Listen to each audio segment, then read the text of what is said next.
La démarche que j'ai aimée dans le document, c'est cette démarche empirique qui permet d'évoquer les faits et qui les met en lumière par rapport, n'est-ce pas, à ce qui devrait être et aux instruments ou aux réalités ou aux valeurs qui ont été violées. Donc c'est un exercice assez facile à parcourir dans la quarantaine de pages qui est là et qui est structuré en 2 grands chapitres, hein, parce que vous allez voir le droit de participation effective au processus démocratique à travers les élections. Oui, le gros mot que tout le monde n'aime pas entendre, élection non inclusive. Après, vous avez une analyse qui vient juste après, qui vous permet donc de mettre les faits en position, vis-à-vis de ce dont on parle. Après, le 2e chapitre traite des droits, du droit à la vie et à l'intégrité physique. Ça fait quand même ça fait 2 pieds des 3 que le principe des droits de l'homme a. Parce que le principe des droits de l'homme, les droits de l'homme, c'est sur un trépied. Vous avez la liberté, vous avez la dignité, vous avez l'intégrité physique.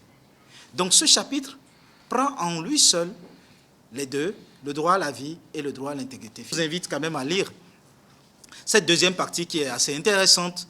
Et vous allez voir ce dont on parle, les faits, et pourquoi est-ce que nous ne sommes pas d'accord que ces faits se posent. Parce qu'au-delà même des résultats par rapport à la perte de vie, à la perte de l'intégrité physique, à la perte même de la liberté, parce que des personnes ont été arrêtées dans des circonstances souvent très arbitraires. Et c'est pour ça qu'on ne peut pas être d'accord que ces personnes soient arrêtées dans ces conditions-là et qu'on vienne à blacklister tout ou à blanchir tout en disant oui, tout le monde est amnistié. Mais tout qui est amnistié?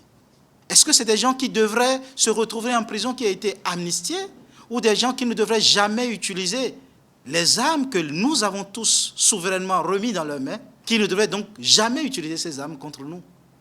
Ce document a fait un compendium des recommandations internationales qui ont été faites au Bénin dans la foulée des événements évoqués.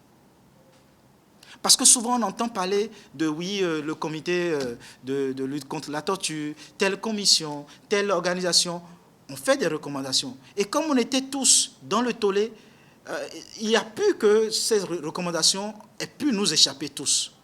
Ben, nous avons la chance d'avoir dans ce document, à la fin de ce document, le résumé de ces recommandations, un peu pour dire, si jamais les faits apportés ne suffisaient pas pour en apporter la preuve, si jamais les principes et valeurs que nous avons tous signés, auxquels nous avons tous adhéré, ne suffisent pas pour emporter un jugement objectif, alors du reste, allez regarder ce que d'autres personnes qui ne sont pas partie prenante de notre arène nationale pensent de ce que nous vivons et de quelle façon nous étions censés aborder. Je félicite les jeunes à pouvoir faire un travail comme celui-là, le suivi, documentation et rapportage en matière de droits humains et en matière de toute situation. Quand vous voulez être crédible, c'est la chose qui nous sauve tous.